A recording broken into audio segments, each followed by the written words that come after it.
मैंने बोला था कि जो एनर्जी टू टाइप का, potential energy and kinetic energy. अब पोटेंशियल एनर्जी में एक ग्रेविटेशनल पोटेंशियल एनर्जी भी होता है।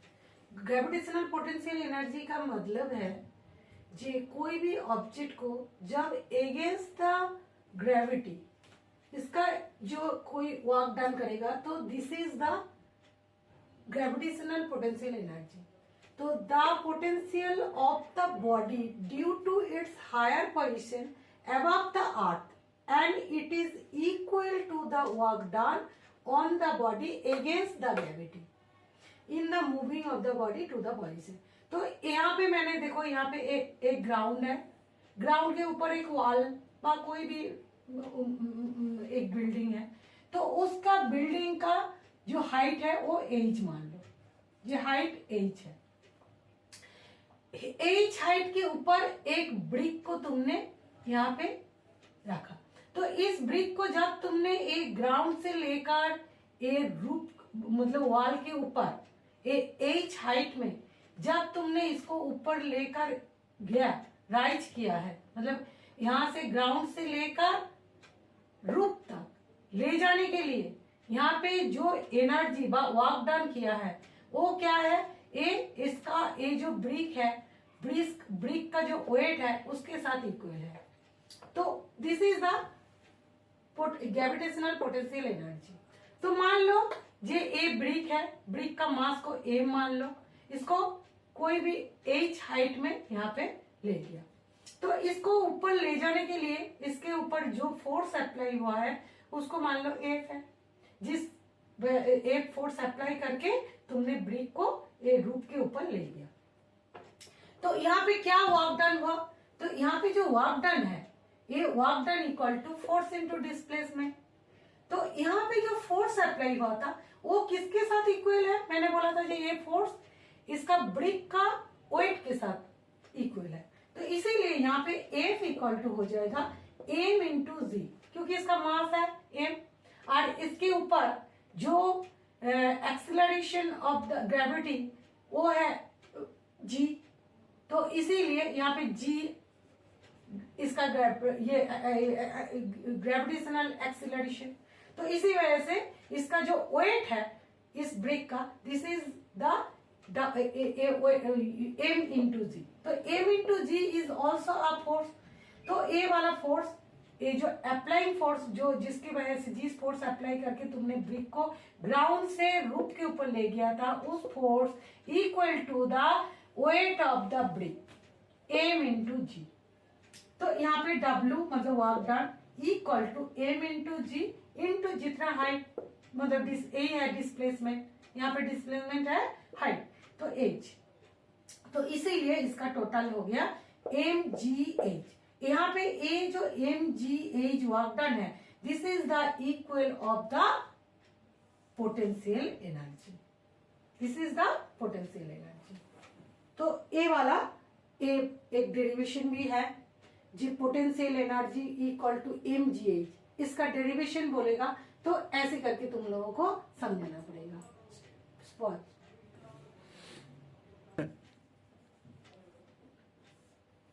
काइनेटिक एनर्जी, काइनेटिक एनर्जी में यहाँ पे एक डेरिवेशन है J E K equal to half M V square. तो इसका डिराइव करना है, तो इसको डिराइव करने के लिए हम लोगों को देखो जे एम एक मास है जिसका मतलब इनिशियल वेलोसिटी है u, इसका ए पोजीशन में है, इसके ऊपर जब ए फोर्स अप्लाई किया है तो इसके ए फोर्स अप्लाई करने से वो ए डिस्टेंस कवर करके वो बी पोजीशन में आया, तो उसका तब जब भी एक तुमने फोर्स अप्लाई करोगे तो वो एक्सेलरेट होगा, तो एक्सेलरेट होने की वजह से उसका जो इनिशियल वेलोसिटी था वो u से v में कन्वर्ट हो गया। ठीक है, तो यहाँ पे हम लोग ए मिला जे ए फोर्स अप्लाई करने के वजह से एम मास एक ऑब्जेक्ट जो ए पोजीशन से एक्सेलरेट होके बी पोजीशन में आया और उसका वेलोसिटी में v में कन्वर्ट हो गया और किस वजह से एज डिस्टेंस कवर किया है। तो इस कंडीशन में इसका वर्क डन क्या होगा, work done equal to F into S, क्योंकि एफ फोर्स अप्लाई किया है और एस डिस्टेंस कवर किया है। तो ये वाला फर्स्ट इक्वेशन है वर्क डन का। इसके बाद हम लोगों का मोशन का जो जब भी हमारा u इनिशियल वेलोसिटी उसके ऊपर जब एक्सलाइट होके वो v में कन्वर्ट होता है तो उसके ऊपर एज डिस्टेंस कवर करते, तब मोशन वाला चैप्टर से हमारा इक्वेशन एक मिलता है जे from the equation of motion जे v square minus u square equal to 2as। तो यहां से मैंने s का वैल्यू निकाल दी, तो s इक्वल टू हो गया v square minus u square divided by 2a।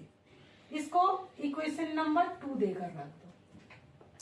इसके बाद है law of the motion, law of motion. Law of motion से हम लोगों का एक मिलता है F equal to M A, F equal to M A. तो ये थर्ड इक्वेशन है। तो ये दोनों एस का वैल्यू और एफ का वैल्यू यहाँ पे पुट करना है, ठीक है। तो ये वाला फर्स्ट वाला इक्वेशन में पुटिंग करना है इक्वेशन 2 और 3 का वैल्यू। तो यहाँ पे W इक्वल टू हो जाएगा एफ की जगह में ए वाला m इंटू ए इंटू एस की जगह में ए वाला value v square minus u square divided by 2a। तो यहां से a का वैल्यू कैंसिल हो गया, तो इसको हमारा हो गया half into m into v square minus u square. ये वाला वर्क डन हो गया। अब जस्ट कंडीशन में इनिशियल वेलोसिटी यहाँ पे मान लो कि ये रेस्ट में था, ए पोजीशन में इसका जब इसका इनिशियल वेलोसिटी 0 होगा, जिस कंडीशन में व्हेन u इक्वल टू 0, मतलब इनिशियल वेलोसिटी जब 0 मतलब रेस्ट में था, ए पोजीशन में जब रेस्ट में, इस पोजीशन में जब रेस्ट में है, तो उस टाइम क्या होगा इसका वैल्यू, इसका हो जाएगा तुम्हारा हाफ इंटू एम इंटू भी स्क्वायर माइनस 0। तो इक्वल टू हो गया हाफ एम भी स्क्वायर। तो ये जो वर्क डन है इसी को ही बोल रहे काइनेटिक एनर्जी ऑफ काइनेटिक।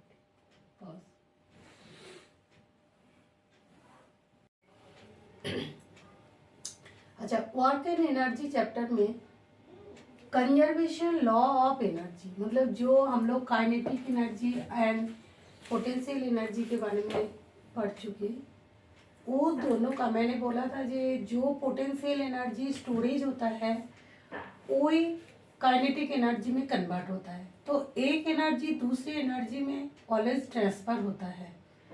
तो यहाँ पे जो पोटेंशियल एनर्जी है वही ये कन्वर्ट होता है काइनेटिक एनर्जी। और काइनेटिक एनर्जी जब पोटेंशियल एनर्जी कम होता तो काइनेटिक एनर्जी इंक्रीज करता, और काइनेटिक एनर्जी जब इंक्रीज करता तो पोटेंशियल एनर्जी डिक्रीज होता है। बट उसका ऑल टोटल एनर्जी जो होता है वो ऑलवेज कांस्टेंट होता है। तो this is the conservation law of energy. तो इसी को हम लोगों को दिखाना है, ये ऑल पोजीशन में जो total kinetic and potential energy है वो कांस्टेंट है। यहाँ पे मैंने एक पिक्चर ड्रॉ किया, यहाँ पे एक एच हाइट है। इस हाइट में 4 पोजीशन लिया मैंने, A position, B position, C position and D position. A position एकदम टॉप पोजीशन में है। मान लो कि यहाँ पे एक बिल्डिंग है जिसका हाइट एच है, तो एकदम रूफ के ऊपर जब कोई एक मतलब बॉडी है जिसका मास है m, जिसका मास है m, तो इसके ऊपर रूप के अंदर जब वो ऑब्जेक्ट है जिसका मास m है वो रेस्ट में है, तो उस टाइम उसका पोटेंशियल एंड काइनेटिक एनर्जी कितना है, उसको जब यहाँ पे थ्रो करने के टाइम मतलब फॉल डाउन किया है, तो एक्स पोजीशन में आने के बाद वो वाला बॉडी का काइनेटिक एंड पोटेंशियल एनर्जी कितना है, जब इस टोटल डिस्टेंस को जब आधा जब कवर करेगा तो सी पोजीशन उस टाइम h/2, मतलब यहाँ पे टोटल हाइट h है तो उसका आधा हो गया h/2, तो h/2 जो हाइट है तो उसको मैंने सी पोजीशन लिया, तो उस टाइम उसका काइनेटिक एनर्जी कितना है, पोटेंशियल एनर्जी कितना है, और ग्राउंड को टच करने से जस्ट पहले इसका डी पोजीशन, तो उस पोजीशन में वो वाला बॉडी का पोटेंशियल एंड काइनेटिक एनर्जी कितना है वो मेरे को देखना है। तो हम लोगों को कंजर्वेशन लॉ बोला कि जे कंजर्वेशन लॉ यही है जे ये यहाँ पे मैंने 4 पोजीशन दिखाया, 4 पोजीशन में जो total potential and kinetic energy वो ऑलवेज कांस्टेंट होगा, मतलब इस ए पोजीशन में भी जितना टोटल होगा, बी पोजीशन में उतना ही टोटल होगा, सी पोजीशन में भी उतना ही टोटल होगा, एंड डी पोजीशन यही दिखाना है। तो कैसे ये 4 पोजीशन में sum of the potential and kinetic energy same हो रहा है वही मेरे को यहाँ पे डिस्कस करना है। तो मैंने पहले पोजीशन ए लिया, ए वाला ध्यान रखना जे जब हम लोगों को काइनेटिक एनर्जी लेना है, काइनेटिक एनर्जी लेने के टाइम हम लोगों को ऊपर से हाइट को देखना है, और जब पोटेंशियल एनर्जी हो तो नीचे से हाइट को देखना है, ए वाला ध्यान रखना, नहीं तो ए वाला फिर प्रूव करना मुश्किल होगा। तो इसीलिए मैंने यहाँ पे देखो ए जब रूप के ऊपर है, रूप के ऊपर है तो ए वाला कोई डिस्टेंस कवर नहीं किया, क्योंकि जब नीचे गिरेगा कोई भी ऑब्जेक्ट जब मूव करेगा तो तभी तो उसका डिस्टेंस कवर करेगा। तो यहाँ पे जब काइनेटिक एनर्जी है तो उस टाइम उसका H=0, मतलब रूप के ऊपर जब है, क्योंकि वो कोई डिस्टेंस कवर नहीं किया, इसीलिए उसी टाइम उसका हाइट है 0। बट इसका नीचे से ऊपर तक इसका टोटल हाइट h है, इसीलिए पोटेंशियल है, क्योंकि मैंने ये ऑब्जेक्ट को यहाँ से नीचे ग्राउंड से लेकर यहाँ तक ले गया तो इतना हाइट को कवर किया था, तभी जाके यहाँ पे पोटेंशियल एनर्जी स्टोरेज हुआ। तो इसीलिए पोटेंशियल एनर्जी जो है, पोटेंशियल एनर्जी के टाइम इसका हाइट हो जाएगा h, ठीक है, तो इसको लेना पड़ेगा। इसके बाद देखो काइनेटिक एनर्जी कितना हो रहा है, हम लोगों का काइनेटिक एनर्जी का फॉर्मूला है 1/2 × m × v²। अच्छा, v² का वैल्यू को मेरे को यहाँ से निकालना है। हम लोगों का फॉर्मूला जो है v² - u² = 2gh, ए वाला फॉर्मूला हम लोगों को पता है। तो ए वाला फॉर्मूला से हम लोगों को u = ऑलवेज 0, क्योंकि यहाँ पे रेस्ट है तो इनिशियल वेलोसिटी 0, u = ऑलवेज 0, इसलिए मेरे को u का वैल्यू नहीं लेना। तो v² = 2gh। तो यहाँ पे मैंने बोला जो काइनेटिक एनर्जी के टाइम क्या हो रहा है, h = 0, तो इसीलिए क्या हुआ यहाँ पे h = 0 होने के वजह से v² का वैल्यू 0 हो गया। जब इसका वेलोसिटी 0, यहाँ पे v² = जब 0 हुआ तो यहाँ पे 0 पुट किया तो यहाँ पे पूरा वैल्यू 0 हो गया। तो इसीलिए काइनेटिक एनर्जी एकदम ए पोजीशन में काइनेटिक एनर्जी 0 है, बट पोटेंशियल एनर्जी इसका टोटल हाइट उस टाइम h है, तो इसीलिए इसका mgh। तो इस टाइम क्या है, इसका पोटेंशियल एनर्जी मैक्सिमम है और काइनेटिक एनर्जी 0 है, तो मिनिमम सबसे कम है। तो टोटल एनर्जी कितना हुआ ए पोजीशन में, टोटल एनर्जी मतलब पोटेंशियल प्लस काइनेटिक, तो यहाँ पे kinetic energy 0, potential energy mgh, तो टोटल एनर्जी दोनों को मिला के हो गया mgh, ठीक है। चलो ए इक्वेशन नंबर 1 देकर रख दो। इसके बाद पोजीशन बी, पोजीशन बी में देखो x डिस्टेंस कवर किया है, तो एक्स डिस्टेंस जब कवर किया तो तब एक्स इज इक्वल टू क्या होगा, पोटेंशियल एनर्जी के टाइम, पोटेंशियल एनर्जी के लिए ए इज इक्वल टू एक्स हो गया। बट काइनेटिक एनर्जी, ये पोटेंशियल एनर्जी के लिए ए इज इक्वल टू हो जाएगा एच माइनस एक्स, क्योंकि नीचे से डिस्टेंस का देखना है, ठीक है। तो इसीलिए इसका डिस्टेंस हो गया तुम्हारा एच माइनस एक्स, और काइनेटिक के time A is equal to X हो गया। तो यहाँ पे फिर वही वाला formula V square equal to 2gh, तो यहाँ पे हाइट कितना x, A is equal to X, तो बी स्क्वायर का वैल्यू हो गया 2gx। तो मैंने वही वाला पुट किया है यहाँ पे, तो ए वाला फॉर्मूला है, तो यहाँ पे मैंने बी स्क्वायर का वैल्यू पुट करके यहाँ पे जो आ रहा है mgx। पोटेंशियल, पोटेंशियल में मैंने हाइट बोला, जो हाइट की जगह में h माइनस एक्स, तो यहाँ पे हो गया mgh minus mgx। Total energy B position में, total energy kinetic and potential, तो काइनेटिक हो गया mgx और पोटेंशियल हो गया mgh माइनस mgx। यार ए दोनों कैंसिल होके mgh हो गया 2 इक्वेशन में, मतलब बी पोजीशन में इसका एनर्जी mgh टोटल एनर्जी।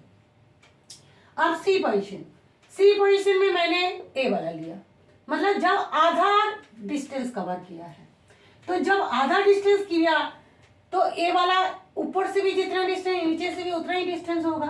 तो इसीलिए सी पोजीशन में A is equal to potential and kinetic दोनों में एच बाई 2 हाइट होगा, ठीक है। तो यहाँ पे फिर वही वाला B square equal to 2gh/2, तो ए हाफ हाफ कैंसिल, ये दोनों 2 कैंसिल होके gh हो, तो यहाँ पे पुट कर दिया हाफ एम बी स्क्वायर की जगह में gh, ठीक है। तो हाफ mgh हो गया। पोटेंशियल में वो भी mgh/2, चले यहाँ पे भी हाफ mgh, तो total energy half mgh plus half g, तो हाफ हाफ मिलके 1 mgh। चलिए ए वाला इक्वेशन नंबर 3 हो। इसके बाद डी पोजीशन में, डी पोजीशन मतलब जब ग्राउंड को टच करने से जस्ट पहले, एकदम पूरा कवर करने के बाद नीचे वो जो भी बॉडी, जो भी पत्थर हो, कोई भी ब्रेक हो, कोई भी ऑब्जेक्ट हो, तो वो ऑब्जेक्ट जब एकदम पूरा कवर करके एकदम जस्ट ग्राउंड को टच करने से पहले मैंने डी पोजीशन लिया। तो डी पोजीशन में यहाँ पे टोटल वो जो ऑब्जेक्ट है वो पूरा एच हाइट को कवर कर लिया, तो इसीलिए उसका जब हाइट होगा एच काइनेटिक के। बट पोटेंशियल में क्या हो रहा है, नीचे से एकदम जीरो, क्योंकि एकदम ग्राउंड को जस्ट टच करने वाला, तो इसीलिए पोटेंशियल में A is equal to 0, but kinetic में A is equal to H, मतलब पूरा हाइट। अब काइनेटिक में half M V square, V square की जगह में यहाँ पे एच आएगा, तो इसलिए हाफ एम 2gh, तो हाफ हाफ कैंसिल होके mgh हो गया। और पोटेंशियल में यहाँ पे ए इज इक्वल टू 0, तो टोटल 0 हो गया, तो यहाँ पे पोटेंशियल एनर्जी 0 हो गया, काइनेटिक एनर्जी mgh। तो दोनों का सम कितना, टोटल एनर्जी और पोजीशन डी में इसका टोटल एनर्जी हो गया mgh plus 0 equal to mgh। A equation number 4। तब देखो इक्वेशन 1 में भी टोटल एनर्जी था mgh, इक्वेशन 2 में भी mgh, इक्वेशन 3 में भी mgh, इक्वेशन 4 में भी mgh। तो चार पोजीशन मैंने यहाँ पे लिया था, तो 4 कंडीशन में ही मेरे को दिखाई दे रहा है जे sum of the potential and kinetic of an object would be same at all position. तो इसीलिए एनर्जी का टोटल जो काइनेटिक एंड पोटेंशियल एनर्जी का जो सम होता है वो ऑल कंडीशन में कांस्टेंट है, तो इसीलिए इसको बोलते हैं conservation law of the energy. Pause.